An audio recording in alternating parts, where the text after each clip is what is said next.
एक गांव में एक मूर्तिकार रहता था। उसका नाम था रतन।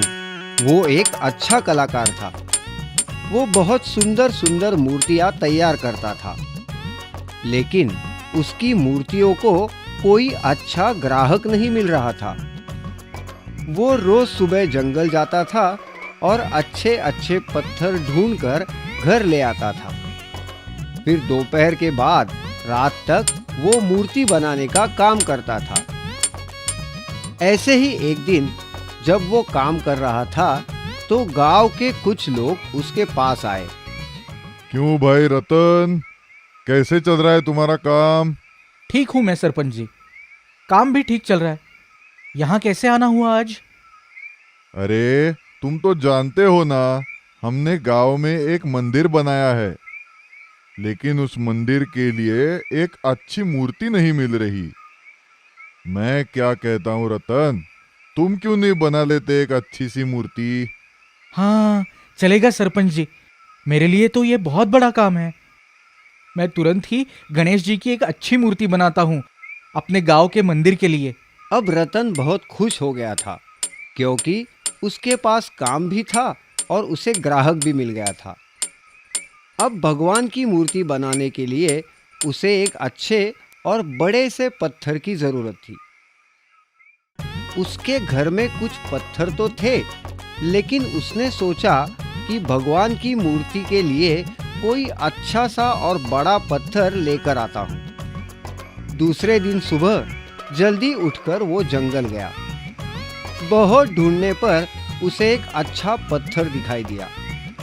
उसने उस पत्थर को अच्छे से देख लिया और उसे उठाकर वो घर ले आया। दूसरे दिन सुबह जल्दी उठकर उसने अपना काम शुरू कर दिया। उसने अपने सारे औजार निकाले और जैसे ही उसका हथौड़ा उस पत्थर की ओर बढ़ा तो उस पत्थर से आवाज आई, अरे अरे रुको, मुझ पे हथौड़ा मत चलाओ, मेरे शरीर के ऐसे टुकड़े मत करो, मुझे उससे बहुत दर्द होगा। अरे मुझे तुम पर हथौड़ा चलाना ही पड़ेगा। अगर मैंने हथौड़ा नहीं चलाया तो गणेश जी की मूर्ति कैसे तैयार होगी? मूर्ति बनानी है ना, यहाँ इतने सारे पत्थर पड़े हैं, उसमें से एक ले लो, उसकी मूर्ति बनाओ, लेकिन मुझे छोड़ो, बहुत दया होगी मुझ पर। पत्थर की ये बात सुनकर रतन को उस पर दया आ गई और उसने उस पत्थर को उठाकर एक कोने में रख दिया। अब फिर से जंगल में जाकर कोई नया पत्थर लाने में बहुत वक्त बर्बाद होता, इसलिए उसने घर में पड़े हुए कुछ पत्थरों से एक बड़ा पत्थर चुनकर उससे भगवान की मूर्ति बनाने का काम शुरू कर दिया। कुछ दिन मेहनत करने के बाद रतन ने भगवान की एक बड़ी ही सुंदर मूर्ति बनाई। उस मूर्ति को देखकर रतन बहुत खुश हो गया।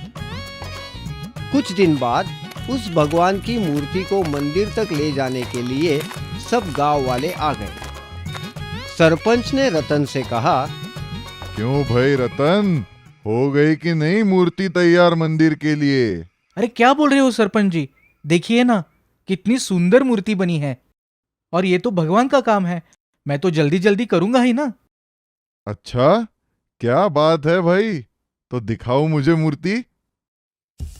फिर रतन ने वो सुंदर मूर्ति सरपंच और सब गांव वालों को दिखाई। उस मूर्ति को देखकर सब बहुत खुश हो गए। सबने रतन की बहुत तारीफ की। इतने में एक गांव वाले की नजर उस कोने में पड़े पत्थर पर पड़ी और वो सरपंच से बोला, सरपंच जी, आपको तो याद है ना, हमें मंदिर की सीढ़ियों के लिए एक पत्थर चाहिए। मुझे वो पत्थर अच्छा लग रहा है। हाँ, तुम बिल्कुल सही बोल रहे हो। मूर्ति के साथ ये पत्थर भी लेके चलते हैं, सीढ़ी के लिए एकदम सही है ये कहकर बड़ी धूमधाम के साथ सब गांव वाले उस मूर्ति और पत्थर को मंदिर ले गए। वहां जाकर मूर्ति को मंदिर में रख दिया और उस पत्थर को सीढ़ियों से लगा दिया। दूसरे ही दिन से गांव के सभी लोग उस मूर्ति की पूजा करने के लिए मंदिर में आने लगे। अब होता ये कि जो भी मंदिर में आता वो सीढ़ियों से लगे हुए पत्थर पर पैर रखकर मंदिर में जाता और उस मूर्ति का दर्शन करता। मंदिर में जाकर लोग उस मूर्ति की पूजा करते, उस पर फूल मालाएं चढ़ाते, उस पर चंदन का लेप लगाते और उसके ऊपर प्रसाद भी चढ़ाते। और दूसरी ओर उस मंदिर के सीढ़ियों में लगे पत्थर के नसीब में थी सिर्फ धूल। जब भी कोई भक्त उसकी तरफ बढ़ता, वो चिल्लाता, अरे अरे अरे, मेरे शरीर पर पैर मत रखो, मुझे बहुत दर्द हो रहा है और तुम्हारी पैर की धूल से मैं मैला होता जा रहा हूँ।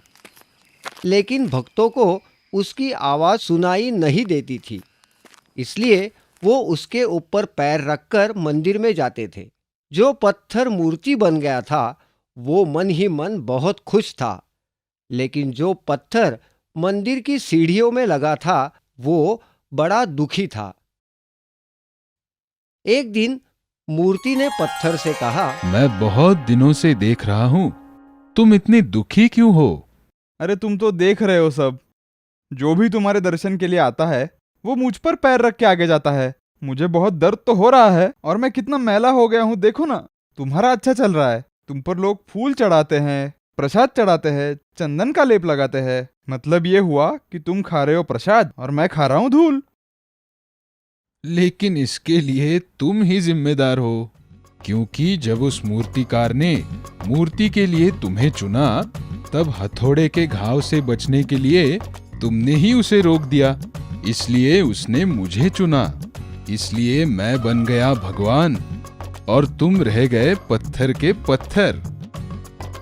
सीढ़ियों में लगे पत्थर को अपनी गलती का एहसास हो गया और उसने मन ही मन भगवान से माफी मांगी। अब कोई भी भक्त उस पर पैर रखकर मंदिर में जाता तो पत्थर बोलता, जय श्री राम, जय श्री राम।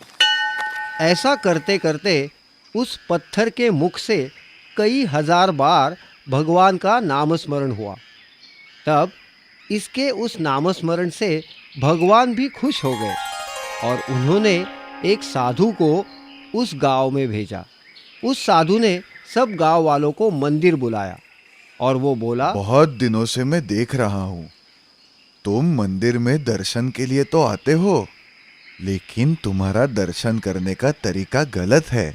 मंदिर में जाने से पहले तुमको उस पत्थर के दर्शन करने चाहिए जिस पर पैर रखकर तुम मंदिर में जा सकते हो, क्योंकि ये सीढ़ी नहीं होती तो तुम मंदिर में जा ही नहीं पाते।